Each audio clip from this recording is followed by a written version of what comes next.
Hi friends, എല്ലാവർക്കും നമസ്കാരം. എല്ലാവർക്കും നമ്മുടെ ചാനലിലേക്ക് സ്വാഗതം. നമുക്കറിയാം LGS പരീക്ഷയൊക്കെ വരാനിരിക്കുകയാണ് അല്ലേ. അപ്പോൾ എല്ലാവരും അതിന് പ്രിപ്പയർ ചെയ്യുന്നുണ്ട്. ഒരുപാട് പേര് പ്രിപ്പയർ ചെയ്യുന്ന അല്ലെങ്കിൽ ഒരു മത്സരിക്കുന്ന ഒരു പരീക്ഷയാണ് LGS എന്ന് പറയുന്നത്. LGSന്റെ ടോപ്പിക് ഓറിയന്റഡ് ആയിട്ടുള്ള വീഡിയോസ് നമ്മൾ ചെയ്തുകൊണ്ടിരിക്കുന്നുണ്ട്. നിങ്ങൾ അതൊക്കെ കാണുന്നുണ്ടെന്ന് വിചാരിക്കുന്നു. ഈ ഒരു സീരീസിലൂടെ നമ്മൾ ഉദ്ദേശിക്കുന്നത് പ്രീവിയസ് ഇയർ ക്വസ്റ്റ്യൻസ്, അപ്പോൾ കഴിഞ്ഞിട്ടുള്ള secretariat OA, university LGS, company board LGS എന്ന് തുടങ്ങിയ എല്ലാ LGS പരീക്ഷകളുടെയും പ്രീവിയസ് ഇയർ ക്വസ്റ്റ്യൻസും അതുമായിട്ട് ബന്ധപ്പെട്ടിട്ടുള്ള ഫാക്റ്റുകളൊക്കെയാണ് നമ്മൾ ഇനിയൊരു വീഡിയോയിൽ നോക്കുന്നത്. അത് പ്രീവിയസ് ഇയർ ക്വസ്റ്റ്യൻസിൻ്റെ ഇമ്പോർട്ടൻസ് ഞാൻ നിങ്ങൾക്ക് പറഞ്ഞു തരേണ്ട ആവശ്യമില്ല, അറിയാമല്ലോ. എന്തായാലും അത് തന്നെ റിപ്പീറ്റഡ് ആയിട്ട് ചോദിക്കും. അത് മാത്രമല്ല, ഈ പ്രീവിയസ് ഇയർ ക്വസ്റ്റ്യൻ പഠിക്കുന്നതിനെ കൊണ്ടുള്ള ഒരു ഗുണം എന്താണെന്ന് വെച്ചാൽ ആ ക്വസ്റ്റ്യൻ പഠിക്കുന്നതിൻ്റെ കൂടെ തന്നെ ആ ക്വസ്റ്റ്യൻ വന്നിട്ടുള്ള SCERTയിലുള്ള ഏരിയ, അതുമായിട്ട് ബന്ധപ്പെട്ടിട്ടുള്ള ഏരിയ, ഇതെല്ലാം കൂടെ നോക്കുമ്പോൾ നമുക്ക് ചോദ്യങ്ങൾ വരാനുള്ള ഒരു ഏരിയ മൊത്തം നമ്മുടെ കയ്യിലാവുകയാണ് ചെയ്യുന്നത്. ഓക്കെ അല്ലേ? അപ്പോൾ നമുക്ക് ഇനി അങ്ങോട്ടുള്ള വീഡിയോസിൽ ഇതുപോലെയുള്ള എല്ലാ LGS പരീക്ഷകളുടെയും ക്വസ്റ്റ്യൻസും അതിൻ്റെ അനുബന്ധമായിട്ടുള്ള ഫാക്ടറുകളും കാര്യങ്ങളൊക്കെ നോക്കാം. അപ്പം വീഡിയോയിലേക്ക് കടന്നാലോ? നോക്കാം. വീഡിയോയിലേക്ക് കടക്കുന്നതിന് മുന്നേ ഇനിയും നിങ്ങൾ ഈ ചാനൽ സബ്സ്ക്രൈബ് ചെയ്യാതിരിക്കുന്നുണ്ടെങ്കിൽ സബ്സ്ക്രൈബ് ചെയ്യുക. PSC പഠിക്കുന്ന നിങ്ങളുടെ ഫ്രണ്ട്സ് ഉണ്ടെങ്കിൽ അവർക്കും കൂടെ സജസ്റ്റ് ചെയ്യാം. ഓക്കെ, അപ്പോൾ നമ്മുടെ ഫസ്റ്റ് ക്വസ്റ്റ്യൻ നോക്കാം. സ്വത്തവകാശം മൗലികാവകാശങ്ങളിൽ നിന്ന് എടുത്തു കളഞ്ഞ ഭരണഘടനാ ഭേദഗതി. PSC എപ്പോഴും റിപ്പീറ്റ് ചെയ്യുന്ന ഒരു ചോദ്യമാണിത് അല്ലെ. നമുക്ക് അറിയാവുന്നതാണ്. ഓപ്ഷൻ B 44-ാം ഭേദഗതിയിലൂടെയാണ് സ്വത്തവകാശത്തെ മൗലികാവകാശങ്ങളിൽ നിന്ന് നീക്കം ചെയ്തത്. ഈ 44-ാം ഭേദഗതി പാസ്സാക്കി, ഇനി സ്വത്തവകാശത്തെ നീക്കം ചെയ്ത വർഷം അല്ലെങ്കിൽ പാസ്സാക്കിയ വർഷം എന്നൊക്കെ ചോദിക്കുകയാണെങ്കിൽ ഏതാണ്? 1978-ലാണ് 44-ാം ഭേദഗതി പാസ്സാക്കുന്നത്.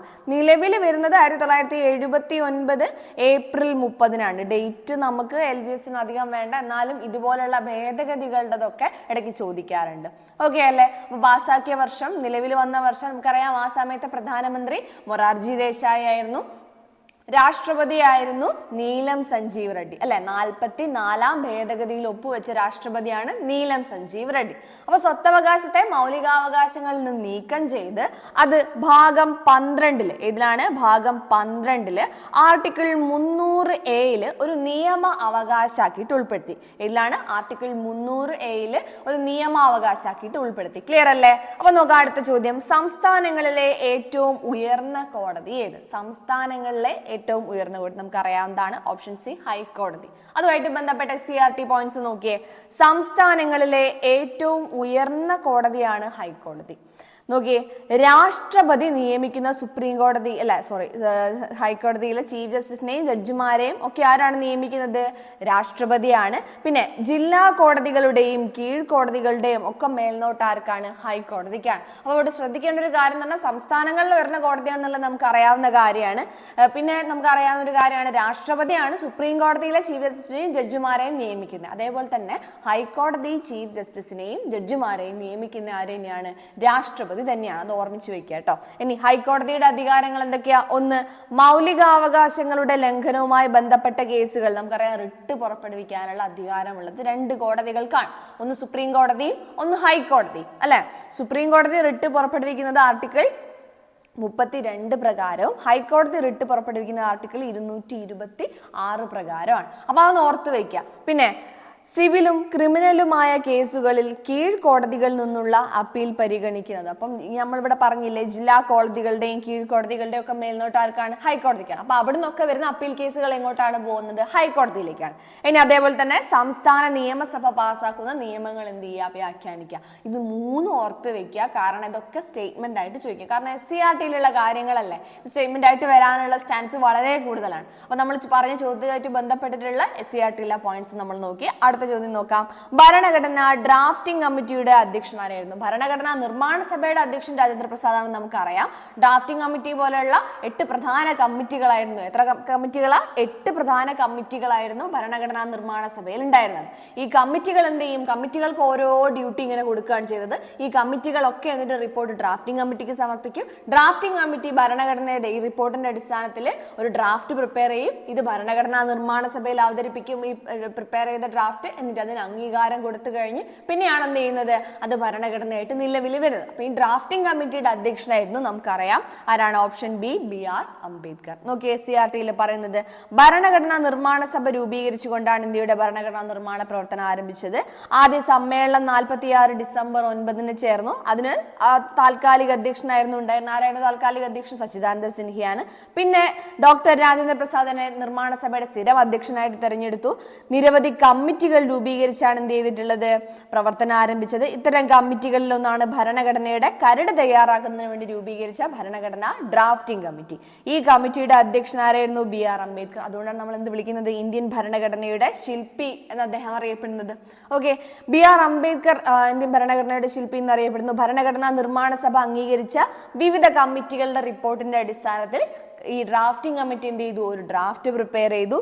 പിന്നെ വിശദമായ ചർച്ചകൾക്കും സംവാദങ്ങൾക്കും ശേഷം, അതായത് ഈ ഡ്രാഫ്റ്റിംഗ് കമ്മിറ്റി പ്രിപ്പയർ ചെയ്ത ഡ്രാഫ്റ്റ് അതേപോലെ അംഗീകരിക്കുകയാണോ ചെയ്തത്, അല്ല, അതിൽ കുറെ എന്ത് ചെയ്തിട്ടുണ്ട്, മാറ്റങ്ങൾ വരുത്തിയിട്ടുണ്ട്. ആയിരക്കണക്കിന് ഭേദഗതികൾ അതിൽ ഉണ്ടായിട്ടുണ്ട്. ഇതൊക്കെ സ്റ്റേറ്റ്മെന്റ് ആയിട്ട് വരാം കേട്ടോ. എന്നിട്ടാണ് എന്ത് ചെയ്യുന്നത്, പിന്നീട് നമ്മൾ ഭരണഘടനാ നിർമ്മാണ സഭ ഭരണഘടനയ്ക്ക് അംഗീകാരം നൽകിയത്. എപ്പോഴും അംഗീകാരം നൽകി, 49 നവംബർ 26. ഈ ദിനം എന്തായിട്ട് ആചരിക്കുന്നു, ഭരണഘടനാ ദിനമായിട്ട് ആചരിക്കുന്നത്. നിലവിൽ വരുന്ന എപ്പോഴാണ് ഭരണഘടന നിലവിൽ വന്നത്, 50 ജനുവരി 26. അന്നു മുതൽ ഇന്ത്യ ഒരു പരമാധികാര ജനാധിപത്യ റിപ്പബ്ലിക്കായി മാറി. ഓക്കെ അല്ലേ? അടുത്ത ചോദ്യത്തിലേക്ക് പോകാം. ലോകത്തിലെ ഏറ്റവും വലിയ എഴുതപ്പെട്ട ഭരണഘടനയുള്ള രാജ്യം, ഏറ്റവും വലിയ എഴുതപ്പെട്ട ഭരണഘടനയുടെ രാജ്യം ഏതാണ്? Option C, India. ഏറ്റവും ആദ്യത്തെ എഴുതപ്പെട്ട ഭരണഘടനയാണ് ഇതെന്ന് പറയുന്നത് അമേരിക്ക. ജെയിംസ് മാഡിസൺ ഒക്കെ നമ്മൾ പഠിച്ചിട്ടുണ്ടല്ലേ, 1789. അപ്പൊ ഇന്ത്യയുടെ കാര്യം നോക്കുകയാണെങ്കിൽ ഏറ്റവും വലിയ എഴുതപ്പെട്ട ഭരണഘടനയുള്ള രാജ്യം. അപ്പൊ രാജ്യങ്ങൾ നമുക്ക് എഴുതപ്പെട്ട ഭരണഘടനയുള്ള രാജ്യം എന്നും പിന്നെ എഴുതപ്പെടാത്ത ഭരണഘടനയുള്ള രാജ്യങ്ങൾ എന്ന് പറഞ്ഞിട്ട് കാറ്റഗറൈസ് ചെയ്യാം. ഭരണഘടനയുടെ കാര്യത്തിൽ നോക്കുകയാണെങ്കിൽ റിട്ടേൺ കോൺസ്റ്റിറ്റ്യൂഷനും ഉണ്ട്, അൺറിട്ടേൺ കോൺസ്റ്റിറ്റ്യൂഷനും ഉണ്ട്. എഴുതപ്പെട്ട ഭരണഘടനയുള്ള രാജ്യങ്ങളാണ് ഇന്ത്യ, അമേരിക്ക, പിന്നെ ഓസ്ട്രേലിയ, ബ്രസീൽ, ദക്ഷിണാഫ്രിക്ക ഒക്കെ. ഏതൊക്കെയാണ്? ഇന്ത്യ, അമേരിക്ക, ഓസ്ട്രേലിയ, ബ്രസീൽ, ദക്ഷിണാഫ്രിക്ക. അപ്പോൾ അതേപോലെ തന്നെ എഴുതപ്പെടാത്ത ഭരണഘടന. അപ്പോൾ ഈ എഴുതപ്പെടാത്ത ഭരണഘടന എന്ന് പറഞ്ഞാൽ ഒരു കാര്യം എഴുതിയിട്ടില്ല എന്നല്ല അർത്ഥം. ഇത് ചിലപ്പം ബ്രിട്ടന്റെ കാര്യം നോക്കുകയാണെങ്കിൽ കുറെ കാര്യങ്ങൾ എഴുതപ്പെട്ടിട്ടുള്ളതാണ്, പക്ഷെ എല്ലാം കൂടെ ക്രോഡീകരിച്ച് ഒരു ബുക്ക് ആക്കിയിട്ടില്ല. മനസ്സിലായില്ലേ? ഈ കോടതി വിധികളിൽ നിന്നും രാജശാസനങ്ങളിൽ നിന്നും ചട്ടങ്ങളിൽ നിന്നും ഒക്കെ പറഞ്ഞ് വേറെ വേറെ നിയമങ്ങൾ വേറെയും കുറെ ഉണ്ടാവും. നമുക്കങ്ങനെയാണ്? നമുക്കങ്ങനെയല്ല. നമ്മൾ എല്ലാം കൂടെ ക്രോഡീകരിച്ച് എന്ത് ചെയ്തിട്ടുണ്ട്, ഒരു പുസ്തക രൂപത്തിൽ തയ്യാറാക്കിയ രേഖയാണ് നമ്മുടേത്.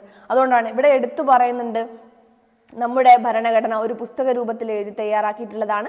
ലോകത്തിലെ ഏറ്റവും വലിയ എഴുതപ്പെട്ട ഭരണഘടനയാണ് ഇന്ത്യയുടേത്. ഇതേ സെന്റൻസ് തന്നെ അവിടെ ചോദിച്ചത്. ഇനി എഴുതപ്പെടാത്ത ഭരണഘടനയുള്ള രാജ്യങ്ങൾ ഏതൊക്കെയാണ്? Britain, Israel, France, New Zealand. ഏതൊക്കെയാണ്? Britain, Israel, France, New Zealand. ഇതൊക്കെ സിമ്പിൾ ആണെന്ന് വിചാരിച്ചിട്ട് തട്ടി അങ്ങോട്ട് മാറ്റി കളയരുത്. ഇതൊക്കെ പഠിച്ചിട്ടും വായിച്ചിട്ടും തന്നെ പോവാട്ടോ, കാരണം ഇത് മിക്സഡ് ആയിട്ടായിരിക്കും ഓപ്ഷനിൽ ഉണ്ടാവുക. അടുത്ത ക്വസ്റ്റ്യൻ നോക്കാം. ഭരണഘടനയുടെ ആമുഖത്തിൽ സൂചിപ്പിച്ചിട്ടുള്ള അടിസ്ഥാന ലക്ഷ്യങ്ങളിൽ ഉൾപ്പെടാത്തത് ഏത്? ഉൾപ്പെടാത്തതാണ് ചോദിച്ചത്. പരമാധികാരം പറയുന്നുണ്ട് അല്ലെ, സ്ഥിതി സമത്വം, സോഷ്യലിസം പറയുന്നുണ്ട്, റിപ്പബ്ലിക് പറയുന്നുണ്ട്. സ്ഥിതി സമത്വത്തിന്റെ ഇംഗ്ലീഷാണ് സോഷ്യലിസം എന്ന് പറയുന്നത് അല്ലെ. ഇനി മൗലിക അവകാശങ്ങളെ കുറിച്ച് എവിടെ പറയുന്നില്ല? നമ്മുടെ ആമുഖത്തിൽ പറയുന്നില്ല. അപ്പൊ നോക്കുക, ആമുഖത്തിലുള്ള കാര്യങ്ങൾ എന്തൊക്കെയാ? ഭാരതത്തിലെ ജനങ്ങളായ നാം ഭാരതത്തെ ഒരു പരമാധികാര സ്ഥിതി സമത്വ മതേതര ജനാധിപത്യ റിപ്പബ്ലിക്കായി സംവിധാനം ചെയ്യുവാനും അതിലെ പൗരന്മാർക്കെല്ലാം സാമൂഹ്യവും സാമ്പത്തികവും രാഷ്ട്രീയവുമായിട്ടുള്ള നീതിയും പിന്നെ ചിന്ത, ആശയാവിഷ്കാരം, വിശ്വാസം, മതനിഷ്ഠ, ആരാധന ഇതിനൊക്കെയുള്ള സ്വാതന്ത്ര്യം, പിന്നെ പദവിയിലും അവസരത്തിലുള്ള സമത്വം, ഇതൊക്കെയും പിന്നെ വ്യക്തിയുടെ അന്തസ്സും രാഷ്ട്രത്തിന്റെ ഐക്യവും അഖണ്ഡതയും ഉറപ്പുവരുത്തിക്കൊണ്ടുള്ള സാഹോദര്യം പുലർത്താനും ഇതൊക്കെ നമ്മൾ തീരുമാനിച്ചിരിക്കുകയാണ്. നമ്മുടെ ഭരണഘടനാ നിർമ്മാണ സഭയിൽ ഈ 1949 നവംബർ 26 അതായത് ഭരണഘടനയുടെ ആമുഖത്തിൽ രേഖപ്പെടുത്തിയിട്ടുള്ള ഡേറ്റ് ആണ് ഇത്. ഭരണഘടനാ നിർമ്മാതാക്കൾ ഭരണഘടനയ്ക്ക് അംഗീകാരം നൽകിയ 49 നവംബർ 26 എന്ന് പറഞ്ഞ തീയതി. ക്ലിയർ അല്ലേ? അപ്പൊ ആമുഖത്തിൽ പറയാത്ത ഒരു ഫാക്ടർ എന്താന്ന് ചോദിച്ചാൽ നമ്മുടെ മൗലികാവകാശങ്ങളാണ്. ഇതിൽ ഓപ്ഷൻ ഡി ആണ് ആൻസർ വരുന്നത്. Option D. ക്ലിയർ അല്ലേ? അടുത്ത ക്വസ്റ്റ്യൻ നോക്കാം. തൊട്ടുകൂടായ്മ നിർമ്മാർജ്ജനം ചെയ്തുകൊണ്ടുള്ള ഭരണഘടന ആർട്ടിക്കിൾ നമുക്ക് അറിയാവുന്നതാണ്. ആർട്ടിക്കിൾ 17 തൊട്ടുകൂടായ്മ നിരോധനം പറയുന്നത്. ആർട്ടിക്കിൾ 14 മുതൽ ആർട്ടിക്കിൾ 18 വരെ, ആർട്ടിക്കിൾ 14 മുതൽ ആർട്ടിക്കിൾ 18 വരെ പറയുന്നതിനെ കുറിച്ചാ? സമത്വത്തിനുള്ള അവകാശത്തിനെ കുറിച്ചാ. നിയമത്തിന് മുന്നിൽ സമത്വം ഉറപ്പാക്കൽ, ആ കാര്യങ്ങളൊക്കെയാണ് ഇതിൽ പറയുന്ന ആർട്ടിക്കിൾ 14. പിന്നെ ജാതി, മതം, വർഗം, ലിംഗം, ജനനസ്ഥലം എന്നിവയുടെ അടിസ്ഥാനത്തിലുള്ള വിവേചനം നിരോധിക്കൽ പറയുന്ന ആർട്ടിക്കിൾ ആണ് ഇത്, ആർട്ടിക്കിൾ 15. പിന്നെ പൊതു നിയമനങ്ങളിലെ അവസര സമത്വം പറയുന്ന ആർട്ടിക്കിളാണ് ഏത്? ആർട്ടിക്കിൾ 16. തൊട്ടുകൂടായ്മ നിരോധനം പറയുന്ന ആർട്ടിക്കിൾ അല്ലെ, മഹാത്മാഗാന്ധി കി ജയ് എന്ന് പറഞ്ഞ മുദ്രാവാക്യത്തോടെ പാസ്സാക്കിയത്. പിന്നെ അസ്പൃശ്യത നിരോധനം എന്നൊക്കെ ചോദിക്കുകയാണെങ്കിൽ ഏത് തന്നെയാണ്? ആർട്ടിക്കിൾ 17. സ്ഥാനപ്പേരുകൾ നിർത്തലാക്കൽ പറയുന്ന ആർട്ടിക്കിളാണ് ഏത്? ആർട്ടിക്കിൾ 18. ഇങ്ങനെ സമത്വത്തിന്റെ കാര്യങ്ങൾ പറയുന്നുണ്ടെങ്കിലും ചില വിഭാഗങ്ങൾക്ക്, സ്ത്രീകൾക്ക്, പിന്നെ SC ST, പിന്നെ പിന്നോക്ക വിഭാഗങ്ങൾക്ക്, പിന്നെ ദുർബല വിഭാഗങ്ങൾക്ക്, ഇവർക്കൊക്കെ വേണ്ടിക്കൊണ്ട് എന്ത് ചെയ്യുന്നുണ്ട്? കുറച്ച് ഇളവുകൾ ഈ സമത്വത്തിൽ കൊടുക്കുന്നുണ്ട്. അതെന്തിനു വേണ്ടിക്കൊണ്ടാ? അസമത്വം ഒഴിവാക്കാനും സമത്വം സ്ഥാപിക്കാനും വേണ്ടിയിട്ട് ഇവിടെ പറയുന്നുണ്ട്. കണ്ടില്ലേ? സ്ത്രീകൾ, കുട്ടികൾ, പിന്നാക്ക വിഭാഗങ്ങൾ എന്നിവർക്ക് പ്രത്യേക പരിഗണന നൽകുന്ന എന്തല്ല? സമത്വത്തിനുള്ള അവകാശത്തിന് എതിരല്ല. നേരെ മറിച്ച് പ്രത്യേക പരിഗണന നൽകുന്നത് വഴി അസമത്വം ഒഴിവാക്കാനും സമത്വം കൊണ്ടുവരാനും വേണ്ടിയിട്ട് സാധിക്കും. ക്ലിയർ അല്ലേ? അടുത്ത ക്വസ്റ്റ്യൻ നോക്കാം. കേരളത്തിലെ നിയമസഭാ മണ്ഡലങ്ങളുടെ എണ്ണം. നിയമസഭാ മണ്ഡലങ്ങളുടെ എണ്ണം ഇവിടെ ഇപ്പോൾ 140, 141 ഒക്കെ നമ്മൾ എന്ത് ചെയ്യും? ചിലപ്പോൾ കൺഫ്യൂഷൻ ആവും അല്ലേ? ഇങ്ങനെ സിമ്പിൾ ആയിട്ടുള്ള കാര്യങ്ങൾ തെറ്റിക്കുന്നത് ചില ആൾക്കാർ പറയാറുണ്ട്. സിമ്പിൾ ആയിട്ടുള്ള കാര്യങ്ങൾ തെറ്റിക്കുന്നതിൽ എനിക്ക് ഭയങ്കരമായിട്ടൊരു കഴിവുണ്ടെന്ന്. കേരളത്തിലെ നിയമസഭാ മണ്ഡലങ്ങളുടെ എണ്ണം എത്രയാണ്? ഓപ്ഷൻ A 140 ആണ്. അപ്പൊ ഈ നിയമസഭാ മണ്ഡലങ്ങൾ നമുക്കറിയാം, കേരളത്തിലെ നിയമസഭാ മണ്ഡലങ്ങൾ നോക്കുകയാണെങ്കിൽ 140 നിയമസഭാ മണ്ഡലങ്ങളും ലോകസഭാ മണ്ഡലങ്ങൾ നോക്കുകയാണെങ്കിൽ 20 ലോക്സഭാ മണ്ഡലങ്ങളുമാണ് ഉള്ളത്. ഓക്കെ അല്ലേ? അപ്പൊ ഈ മണ്ഡലങ്ങളെയൊക്കെ നിർണ്ണയിക്കുന്ന എന്തിന്റെ അടിസ്ഥാനത്തിലാണെന്ന് ചോദിച്ചാൽ അത് ജനസംഖ്യയുടെ അടിസ്ഥാനത്തിലാണ്. 9ാം ക്ലാസ്സിൽ തിരഞ്ഞെടുപ്പും പ്രാതിനിധ്യവും എന്നും പറഞ്ഞിട്ടൊരു പാഠമുണ്ട്. അതിൽ കൃത്യമായിട്ട് നിയോജക മണ്ഡലങ്ങളുടെ കാര്യങ്ങളൊക്കെ പറയുന്നുണ്ട്. ഇവിടെ കുറച്ച് ക്ലാരിറ്റി കുറവാണല്ലേ, കുഴപ്പമില്ല. 540 നോക്കിയേ, ലോക്സഭാ തിരഞ്ഞെടുപ്പിന് വേണ്ടിയിട്ട് നമ്മുടെ രാജ്യത്തെ ജനസംഖ്യാനുപാതത്തിൽ 543 നിയോജക മണ്ഡലങ്ങളായിട്ട് ഇരിക്കുന്നു. അതുപോലെ നിയമസഭാ മണ്ഡലങ്ങൾ എത്ര ഉള്ളത്? 140 നിയമസഭാ മണ്ഡലങ്ങളാണ്. ഇവിടെയൊക്കെ ഏകദേശം തുല്യമായിട്ടായിരിക്കും എന്തുണ്ടാവുക? ജനസംഖ്യ ഉണ്ടാവുക. അതായത് ജനസംഖ്യയെ അടിസ്ഥാനമാക്കിയിട്ടാണ്, പോപ്പുലേഷൻ അടിസ്ഥാനമാക്കിയിട്ടാണ് എന്ത് ചെയ്യുക? ഈ ഒരു നിയോജക മണ്ഡലങ്ങളൊക്കെ നിർണ്ണയിക്കുന്നത്. ക്ലിയർ അല്ലേ? അടുത്ത ക്വസ്റ്റ്യൻ നോക്കാം. വിവരാവകാശ നിയമപ്രകാരം പൊതുജനങ്ങൾക്ക് വിവരങ്ങൾ നൽകുന്നതിൽ കാലതാമസം ഉണ്ടായാൽ ചുമതലപ്പെട്ട ഉദ്യോഗസ്ഥൻ ഓരോ ദിവസവും ഒടുക്കേണ്ട പിഴ. നമുക്കറിയാവുന്ന കാര്യമാണ്. 250 രൂപ മുതൽ 25,000 രൂപ വരെ. 250 രൂപ മുതൽ 25,000 രൂപ വരെയാണ് ഇത് ഒരു ദിവസം അടയ്ക്കേണ്ട തുക. അപ്പൊ നിങ്ങളോട് ഇപ്പൊ മാക്സിമം തുക എത്രയാണ് ഈ അടുത്ത് ചോദിച്ചിട്ടുണ്ട് അല്ലെ? മാക്സിമം ഒടുക്കേണ്ട തുക എത്രയാണെന്ന് ചോദിച്ചിട്ടുണ്ടെങ്കിൽ ഏറ്റവും പരമാവധി തുക എന്ന് പറയുന്നത് 25,000 രൂപ വരെയാണ്. അപ്പൊ ഓർത്ത് വെക്കുക കേട്ടോ. അപ്പൊ 250, അതായത് വിവരങ്ങൾ നൽകുന്നതിൽ വീഴ്ച വരുത്തുന്ന അല്ലെങ്കിൽ കാലതാമസം ഉണ്ടാവുക അങ്ങനെയുള്ള ഉദ്യോഗസ്ഥർക്കെതിരെയാണ് ഇതുപോലുള്ള പിഴയൊക്കെ ചുമത്തുന്നത്. ക്ലിയർ അല്ലേ? നോക്കാം. രാജ്യസഭയിലെ അംഗങ്ങളെ തിരഞ്ഞെടുക്കുന്നത്. രാജ്യസഭയിലെ അംഗങ്ങളെ തിരഞ്ഞെടുക്കുന്ന നിലവിലുള്ള രാജ്യസഭാ അംഗങ്ങളല്ല, ലോക്സഭയിലെ അംഗങ്ങളല്ല, സംസ്ഥാന നിയമസഭയിലെ തിരഞ്ഞെടുക്കപ്പെട്ട അംഗങ്ങൾ, പിന്നെ സംസ്ഥാന നിയമസഭകളിലെയും ലോക്സഭയിലെയും അംഗങ്ങൾ അല്ല. ആരാണ്? ഓപ്ഷൻ C ആണ് ഇവിടെ ആൻസർ വരുന്നത് അല്ലെ. MLA-മാരാണ് ആരെ തെരഞ്ഞെടുക്കുന്നത്? രാജ്യസഭാ അംഗങ്ങളെ തെരഞ്ഞെടുക്കുന്നത്. രാജ്യസഭയിലേക്കുള്ള ഇലക്ഷൻ നേരിട്ടല്ല തെരഞ്ഞെടുക്കുന്നത്. നോക്കുക, പാർലമെന്റിന്റെ ഉപരിസഭയാണെന്ന് പറയുന്നത് രാജ്യസഭ എന്ന് പറയുന്നത്. ജനസംഖ്യാനുപാതികമായി സംസ്ഥാനങ്ങൾക്ക് പ്രാതിനിധ്യം നൽകുന്ന സഭ. അത് ലോക്സഭയാണെങ്കിലോ അവിടെ ജനങ്ങൾക്കാണ്, ജനങ്ങളുടെ സഭ എന്നറിയപ്പെടുന്നത് അല്ലെ. പീപ്പിൾസ് ഹൗസ് എന്നറിയപ്പെടുന്നതാണ് ഏതെന്ന് പറയുന്നത്? ലോക്സഭ. ഇവിടെയോ സംസ്ഥാനങ്ങളുടെ കൗൺസിൽ ഓഫ് സ്റ്റേറ്റ്സ് എന്നറിയപ്പെടുന്നതാണ് രാജ്യസഭ. സംസ്ഥാന നിയമനിർമ്മാണ സഭകളിലെ തിരഞ്ഞെടുക്കപ്പെട്ട MLA-മാരാണ്, നിയമനിർമ്മാണ സഭയിലെ തിരഞ്ഞെടുക്കപ്പെട്ട MLA-മാരാണ് ആരെ തെരഞ്ഞെടുക്കുന്നത്? രാജ്യസഭാ അംഗങ്ങളെ തെരഞ്ഞെടുക്കുന്നത്. 30 വയസ്സ് പൂർത്തിയാക്കിയ ആൾക്കാണ് അവിടെ അംഗമാവാനുള്ള യോഗ്യതയുള്ളത്. രാജ്യസഭ എന്താണ്? ഒരു സ്ഥിരം സഭയാണ്. അംഗങ്ങളുടെ കാലാവധി എത്ര വരുന്നത്? 6 വർഷം എന്ന് പറയുന്നത്. ഓരോ 2 വർഷം കൂടുന്തോറും എന്ത് ചെയ്യുക? 1/3 ഭാഗം അംഗങ്ങൾ വിരമിച്ചു പോയിട്ട് ആ ഒഴിവിലേക്ക് എന്ത് ചെയ്യുന്നത്? ഇലക്ഷൻ നടന്നുകൊണ്ടിരിക്കുന്നത്. പരമാവധി അംഗബലം 250. പക്ഷെ ഈ 250 പേരില് 12 പേരെ രാഷ്ട്രപതി എന്ത് ചെയ്യാണ്? നോമിനേറ്റ് ചെയ്യാണ്. കല, സാഹിത്യം, സാമൂഹ്യ രംഗം, ശാസ്ത്രം, ഇവിടെയുള്ള മേഖലയിൽ നിന്നൊക്കെ എന്ത് ചെയ്യാണ്? നോമിനേറ്റ് ചെയ്യാണ് ചെയ്യുന്നത്. ബാക്കി എത്ര പേരാ? 238 പേര്. ഈ 238 പേരെയാണ് എന്ത് ചെയ്യുന്നത്? ഇലക്ട് ചെയ്ത് തിരഞ്ഞെടുക്കുന്നത്, ഇലക്ഷനിലൂടെ തിരഞ്ഞെടുക്കുന്നത്. അവർ അതിൽ വോട്ട് ചെയ്യുന്നവരാ? നമ്മൾ നേരിട്ടാണോ? അല്ല, നമ്മൾ തെരഞ്ഞെടുത്ത MLA-മാർ. അതായത് ആനുപാതിക പ്രാതിനിധ്യ വ്യവസ്ഥയിലെ ഏക കൈമാറ്റ വോട്ട് വ്യവസ്ഥയിലൂടെയാണ് എന്ത് ചെയ്യുന്നത്? ഈ രാജ്യസഭാ ഇലക്ഷൻ നടക്കുന്നത്. ഇനി 12 പേരെ നോമിനേറ്റ് ചെയ്യുന്നു എന്ന് ഇവിടെ പറഞ്ഞിട്ടുണ്ട്. ഉപരാഷ്ട്രപതിയെ നീക്കം ചെയ്യാനുള്ള നടപടിക്രമങ്ങൾ ആരംഭിക്കുന്ന എവിടെ നിന്നാണ്? രാജ്യസഭയിൽ നിന്ന്. അപ്പൊ രാജ്യസഭയുടെ ഒരു പ്രത്യേക അധികാരമാണത്. ഇനി പുതിയ അഖിലേന്ത്യാ സർവീസ് സൃഷ്ടിക്കുന്നതിന് പാർലമെന്റിനെ ചുമതലപ്പെടുത്താനുള്ള അധികാരം ആർക്കാണുള്ളത്? രാജ്യസഭയ്ക്കാണുള്ളത്. ഓർമ്മിച്ച് വെക്കാം. എന്തൊക്കെയാ? ഉപരാഷ്ട്രപതിനെ തിരഞ്ഞെടുക്കുന്നത് അല്ല നീക്കം ചെയ്യുന്നത്, ഉപരാഷ്ട്രപതിനെ നീക്കം ചെയ്യുന്നത് ആരംഭിക്കുന്നത് എവിടെയാണ്? ഉപരാഷ്ട്രപതിയുടെ ഇംപീച്ച്മെന്റ് ആരംഭിക്കുന്നത് രാജ്യസഭയിലാണ്. നമുക്കറിയാം ഉപരാഷ്ട്രപതിയാണ് രാജ്യസഭയുടെ അധ്യക്ഷൻ അല്ലെ, എക്സ് ഒഫീഷ്യോ ചെയർമാൻ എന്ന് പറയുന്നത് ഉപരാഷ്ട്രപതിയാണ്. ഇനി അടുത്തൊരു പ്രത്യേക അധികാരം പറയുന്ന കാര്യം എന്താ? ഇവിടെ പുതിയ അഖിലേന്ത്യാ സർവീസുകൾ സൃഷ്ടിക്കുന്നതിന് പാർലമെന്റിനെ ചുമതലപ്പെടുത്തുന്ന ആരാണ്? ഈ ഒരു രാജ്യസഭയാണെന്നുള്ളത് ഓർത്തു വയ്ക്കാം. ക്ലിയർ? അടുത്ത ചോദ്യം, താഴെ പറയുന്നവയിൽ ആരെയാണ് ഇംപീച്ച്മെന്റ് എന്ന പ്രക്രിയയിലൂടെ, ഈ ഇംപീച്ച്മെന്റ് എന്ന് പറഞ്ഞ ആശയം നമ്മൾ കടമെടുത്ത എവിടുന്ന? അമേരിക്കയിൽ നിന്നാണ് അല്ലെ, എന്ന പ്രക്രിയയിലൂടെ അധികാര സ്ഥാനത്ത് നിന്നും പുറത്താക്കാൻ കഴിയുക? ഇംപീച്ച്മെന്റിലൂടെ പുറത്താക്കാൻ കഴിയുന്നത് ആരെയാണ്? നമുക്ക് അറിയാവുന്ന കാര്യമാണ്. ഓപ്ഷൻ ഡി, രാഷ്ട്രപതി. രാഷ്ട്രപതിനെയാണ് ഇംപീച്ച്മെന്റിലൂടെ പുറത്താക്കുന്നത്. അപ്പൊ ഈ ഇംപീച്ച്മെന്റ് എന്നൊക്കെ പറയുന്നത് പാർലമെന്റിന്റെ ഒരു നീതിന്യായ അധികാരമാണെന്ന് നമുക്ക് വേണേൽ പറയാം. പുതിയ ടെക്സ്റ്റ് ബുക്കിൽ അങ്ങനെയുള്ള ഒരു പേരാണ് കൊടുത്തിട്ടുള്ളത്, നീതിന്യായ അധികാരം. അപ്പൊ പല ചുമതലയിലും വരുന്ന ഒരു നീതിന്യായ ചുമതലയാണ് എന്ന് പറയുന്നത് ഈ ഒരു ഇംപീച്ച്മെന്റ് എന്ന് പറയുന്നത്. അതായത് ഈ രാഷ്ട്രപതിനെയും സുപ്രീം കോടതിയിലെ ജഡ്ജിമാരെയും ഒക്കെ എന്ത് ചെയ്യാൻ പറ്റും? പാർലമെന്റിന് ഇംപീച്ച്മെന്റ് എന്ന, അതായത് ഒരു പ്രമേയത്തിലൂടെ ഇവരെ പുറത്താക്കാൻ വേണ്ടി കൊണ്ട് കഴിയും. ഇപ്പൊ രാഷ്ട്രപതിയെ ഇംപീച്ച് ചെയ്യാനുള്ള പ്രമേയം ആദ്യം ഇന്ന സഭയിൽ അവതരിപ്പിക്കണം എന്നൊന്നുമില്ല. ഏത് സഭയിൽ വേണമെങ്കിലും ആദ്യം അവതരിപ്പിക്കാം. ഇനി അവതരിപ്പിക്കണമെങ്കിൽ എന്ത് ചെയ്യണം? സഭയുടെ 4/1 ഭാഗം അംഗങ്ങളുടെ ഭൂരിപക്ഷം വേണം. ഇത് പാസ്സാകണമെങ്കിലോ പ്രത്യേക ഭൂരിപക്ഷം വേണം.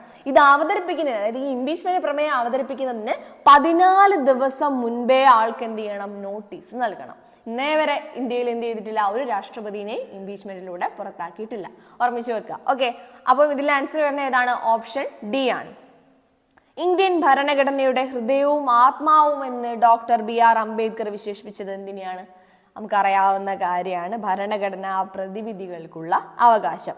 മൗലികാവകാശങ്ങൾ നിഷേധിക്കപ്പെട്ടാൽ അവയ്ക്കുള്ള പരിഹാരം എവിടെ പറയുന്നുണ്ട്? നമ്മുടെ ഭരണഘടനയിൽ പറയുന്നുണ്ട്. ആ പരിഹാരം നമ്മുടെ 6ാമത്തെ മൗലികാവകാശമാക്കിയിട്ടാണ് ഉൾപ്പെടുത്തിയിട്ടുള്ളത്. ഇത് ഭരണഘടനാപരമായ പരിഹാരം കാണാനുള്ള അവകാശം എന്നറിയപ്പെടുന്നു. ഒരു വ്യക്തിക്ക് മൗലികാവകാശങ്ങൾ ലംഘിക്കപ്പെട്ട അവ നമുക്ക് കിട്ടുന്നതിന് വേണ്ടിയിട്ട് എന്ത് ചെയ്യാം? സുപ്രീം കോടതിനെയോ ഹൈക്കോടതിനെയോ നേരിട്ട് സമീപിക്കാം അല്ലെ. ഇതിനെയാണ് നമ്മൾ എന്ത് വിളിക്കുന്നത്? ഭരണഘടനാപരമായി പരിഹാരം കാണാനുള്ള അവകാശം എന്ന് പറയുന്നത്. ഇപ്രകാരം മൗലികാവകാശങ്ങൾ പുനഃസ്ഥാപിക്കാൻ വേണ്ടി കോടതികൾ പുറപ്പെടുവിക്കുന്ന ഉത്തരവുകൾ എന്ത് പേരിലാണ് അറിയപ്പെടുന്നത്? റിട്ട് എന്ന പേരിലാണ് അറിയപ്പെടുന്നത്. അപ്പൊ നോക്ക്, ഈ ഭരണഘടനയിൽ ഏറ്റവും പ്രധാനപ്പെട്ട വകുപ്പ് ഏതാണെന്ന് ചോദിച്ചാൽ എൻ്റെ ഉത്തരം ഭരണഘടനാപരമായ പരിഹാരം കാണാനുള്ള അവകാശം എന്നാണ്. ഇത് ഇന്ത്യൻ ഭരണഘടനയുടെ ഹൃദയവും ആത്മാവുമാണ്. അപ്പൊ ഇന്ത്യൻ ഭരണഘടനയുടെ ഹൃദയവും ആത്മാവും എന്ന് ഭരണഘടനാ ശില്പിയായിട്ടുള്ള അംബേദ്കർ വിശേഷിപ്പിച്ചിട്ടുള്ള അനുച്ഛേദം ഏതാന്ന് ചോദിച്ചാൽ 32. ഏത് അവകാശം ചോദിച്ചാൽ ഭരണഘടനാപരമായി പരിഹാരം കാണാനുള്ള അവകാശം. ഓക്കെ, അടുത്ത ക്വസ്റ്റ്യൻ, എല്ലാ പൗരന്മാർക്കും ഏതു മതത്തിൽ വിശ്വസിക്കുവാനും അത് പ്രചരിപ്പിക്കുവാനുമുള്ള അവകാശമുണ്ട്. ഈ പ്രസ്താവന ഏത് മൗലികാവകാശമായിട്ട് ബന്ധപ്പെട്ടിരിക്കുന്നു? ഡയറക്റ്റ് ചോദ്യമാണ് അല്ലെ.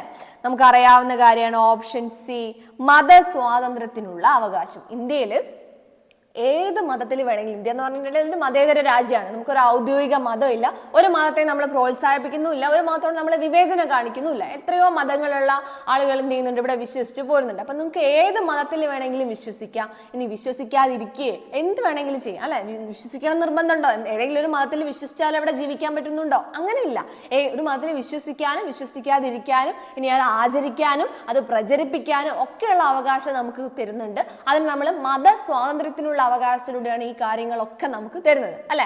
ആർട്ടിക്കിൾ 25 മുതൽ ആർട്ടിക്കിൾ 28 വരെയാണ് മതസ്വാതന്ത്ര്യത്തിനുള്ള അവകാശത്തിനെ കുറിച്ച് പറയുന്നത്. ആർട്ടിക്കിൾ 25 മുതൽ 28 വരെ.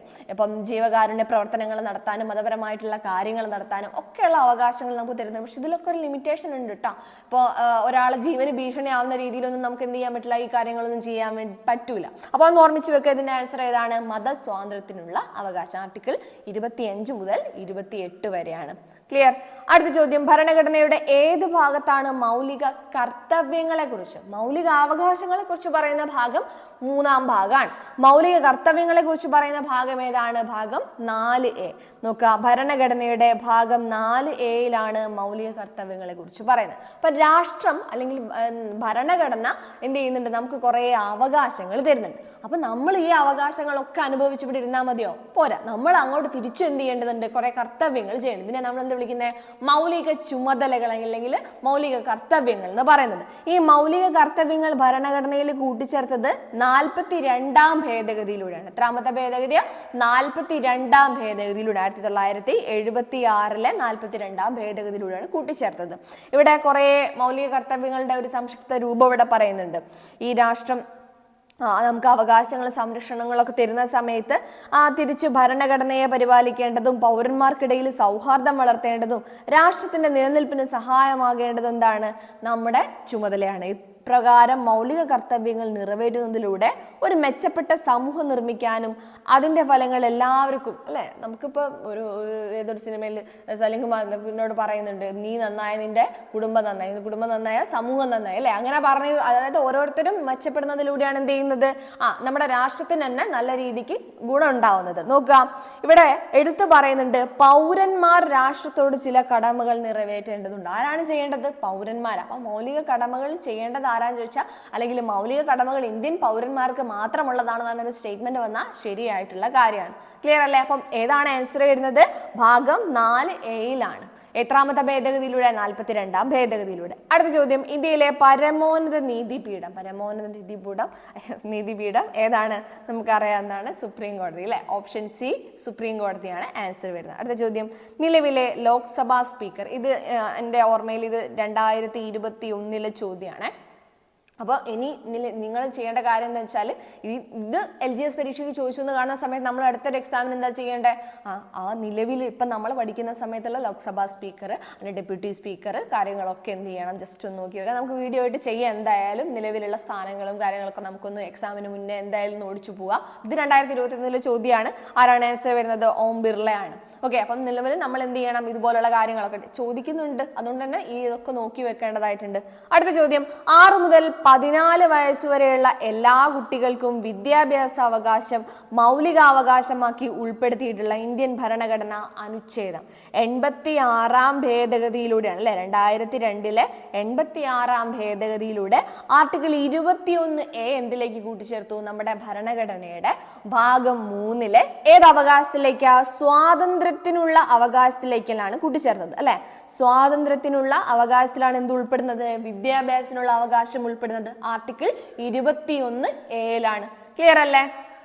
അടുത്ത ചോദ്യം, ഇന്ത്യൻ ഭരണഘടന ഔദ്യോഗികമായി നിലവിൽ വന്നത്. ഇതിനെക്കുറിച്ചുള്ള ഒരു പോർഷൻ SCERT നമ്മൾ നേരത്തെ ഡിസ്കസ് ചെയ്തു, അതിൽ പറയുകയും ചെയ്തു. 1950 ജനുവരി 26 നിലവിൽ വന്നത്. പാസ്സാക്കിയ ദിവസം അല്ലെങ്കിൽ അംഗീകരിക്കപ്പെട്ട ദിവസം എന്നൊക്കെ ചോദിച്ചാൽ ഏതാ ആൻസർ വരിക? 49 നവംബർ 26. ക്ലിയർ അല്ലേ? അടുത്ത ചോദ്യം, ന്യൂനപക്ഷങ്ങളുടെ അവകാശങ്ങളെ കുറിച്ച് പ്രതിപാദിക്കുന്ന മൗലികാവകാശം ഏത്? ഇന്ത്യയിലെ ന്യൂനപക്ഷ അവകാശ ദിനം എന്നാണ് കമന്റ് ചെയ്തത്. നിങ്ങളൊന്ന് കമന്റ് ചെയ്യും കേട്ടോ.